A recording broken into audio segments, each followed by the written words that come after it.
tripping.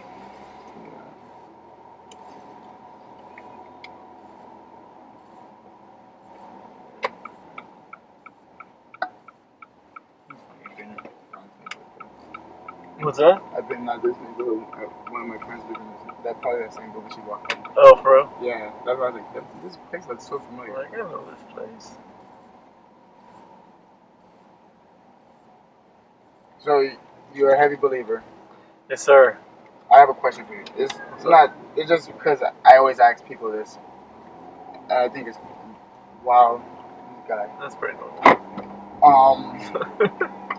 So there's this. I watched this comedy show, and it was like, oh, Jesus was a carpenter, and I was like, yeah, he was. Right? But he was like, but he also turned bread into wine. What made him stop doing, I guess, changing bread into wine, feeding many people, 4,000 people with one fish, right? 3 bread, To yeah, be- to be a 3 loaves and carpenter. 2 fish, yeah. Yeah. To be a carpenter? No, his father, his earthly father, Joseph, was a carpenter. So he grew up. That was like the family business. He grew up doing that. So he learned that as a child. But what made him continue it though? Because he still did it. Carpentry? No? Yeah. No, he basically left that. Once he started his ministry, he was doing ministry full time. Yeah, and he was actually a lot of the women supported him in his apostles, disciples at the time. They were just disciples. Yeah. Yep. Yeah, it's interesting because a lot of the women that he had following him were harlots or prostitutes. But everybody that had changed. Exactly, everybody. Right, but I'm saying like it's interesting because if you think about it, a lot of that money would be considered dirty money, but it was being used to feed and to support his ministry. Yeah. So how about that? Hey man. How about that for mind blowing, dude? What are you right? talking about? I feel like most of the churches now today are fueled by either dirty money or not most, but like 10% at least, for like some way to clean money. Think about it. Not everybody had like when Pablo Escobar was ruling in Colombia. Mm-hmm. He had all the people loving him. All of his money was dirty, but he still gave to churches. He still gave to schools. Yeah. So it's like. But see, that's a different thing. I feel like because you're continuing to do the wrong thing in order to make it. True. And this situation was different. These people were converted and stopped doing the wrong thing, but they still had this money, and then instead of using it for their own gain, they gave it to the poor. They gave it to Jesus and his disciples to survive on, so that he could continue going around and healing people because he was no longer making money as a carpenter. Understood. I don't know. There's a big difference, though. You understand what I'm saying? I get you. I get where you're coming from. Yeah. It just, to me, like, the hindsight of it is, like, still, like, I feel like it's kind of almost the same thing, in a way. No. In a way, yeah. I'm going to go with it. Because it's like, even though he's giving it, he's still doing the bad thing, whatever, right? But it's still helping the greater cause, you know what I mean? Yeah, but it's with the wrong, and he's also still contributing to people dying from overdoses and all this other stuff, and that's not God's work. God's work isn't 50-50. It doesn't help. It doesn't, They balance out each other. Right. I get you. Yeah, that's not how it works. No, I just had the question. Yeah. No, I hear you. Hopefully I was able to answer. Shed some light, of course. Well, amen. God is good, man. All the time. He's amazing. No, trust me. I've been an acolyte for 18 years. Oh yeah? Yeah. But the reason why I stopped going to church was because I felt that it was the same sermon all over again. Like every year it feels repetitive. Yeah, that was my problem. And they want you to donate money to the church to actually keep them on the lights, but I'm like, there's no new material. We're going over the same biblical Bible. Yeah. The same material. That's the majority of the. Yeah. And then at one point, I actually Googled like half of the words he said, and I found it, and I was like, yo, it's kind of sad.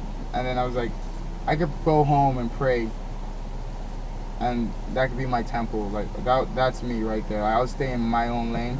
I don't have to actually venture out. Like, yes, it's venture to be with the community of people who But worship see, with that's you. the part that's missing, is the going out and sharing the gospel with other people. True. Because that's the part that you need him to help you with. And it's the part that makes the whole thing more fun. Because you're right, you can only go to sermons and listen to them over and over again for so long before it's like, all right, dude, I'm tapped out, I'm ready for something else. Exactly. But that's the big chunk of it that's missing, is the witnessing. Because when you start doing that, all of a sudden you need to pray more, and you need to pray specifically for certain strengths and abilities to continue the work, and you need to know the Bible for yourself so that you can use it and claim the promises and share it with people. And like everything opens up. All of a sudden the praise and worship is so much more impactful and meaningful to you, because it empowers you. It gives you like this joy and peace that you can't get any other way. Right. And it's like everything, even the sermons mean more. And it's I totally hear what you're saying though, because it's true. No, I get what you're saying as well. Like, it's like that's how it is in life. But me learning how people are so sad. You keep going straight up. Go to Apple. Oh, okay. And I'll park there. But I don't understand how people are so nice and so mean and so like kind-hearted. But at the end of the day, everybody's trying to get something out of somebody, and that's what I'd be like. I like people, but at the end of the day, it's like, Well, let me ask you, man. Can I put you on my prayer list? For sure. Yeah. Right, cool. What was your name again? Jonathan. Jon. John. That's right. Athan. Yeah. Major. And yours again? Matthew Sesson. Sesson. Sesson? Yes, yes I am. Yeah. Do you do Instagram or Facebook or anything like that? I do Instagram. Yeah? Yeah. 007 Major. 007 Major. M-A-J-O-R? Yeah, just MLS. Okay, cool. And let me ask you, would you like to pray right now? Let's go for it, man. Yeah? Yeah, man. Let's do it. Hey, man, I love Miami, dude. Dear Father in heaven, Lord, blessed be your mighty name, and thank you for this young man. Thank you for your Holy Spirit. Thank you for your love, your peace, your mercy, your grace, and everything else that you give, and everything that you won for us on that cross.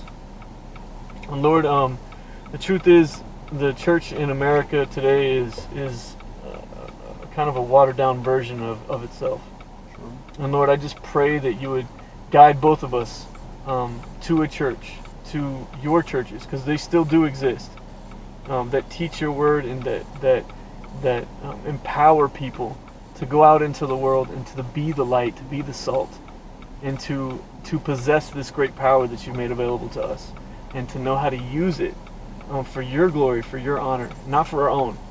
Now help us to live without care of this world or the things in it. May we not be negatively affected by the false teaching out there of the prosperity gospel, because your gospel teaches something so much greater than that, and that there are riches that we can obtain that go far beyond anything that this world has to offer. And it's when we possess these things and use them for your glory that we'll experience the abundant life that you've called us to live.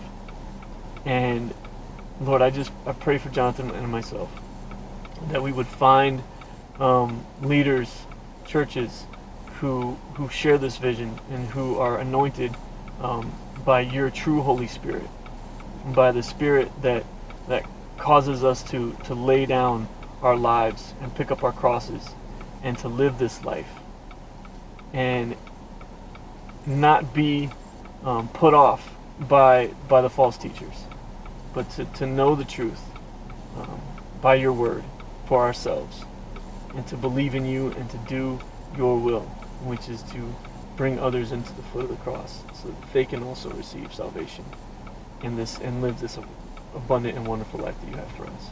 In your holy name. In Jesus' mighty name, amen. Amen. Thank you, man. Yeah, it was a pleasure. But I tell people,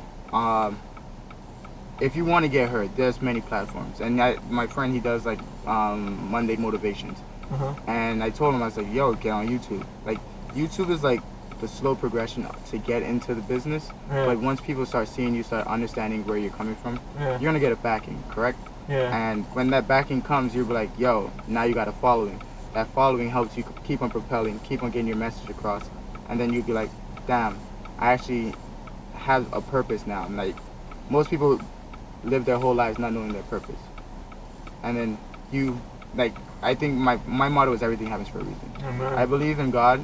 Like, I always question it. Like, I questioned it when I talked to you when I was in the car. I was like, I always question it for a reason. I always tell people, it's like, you have to question. Because, of course, we always say, hey, we don't see things.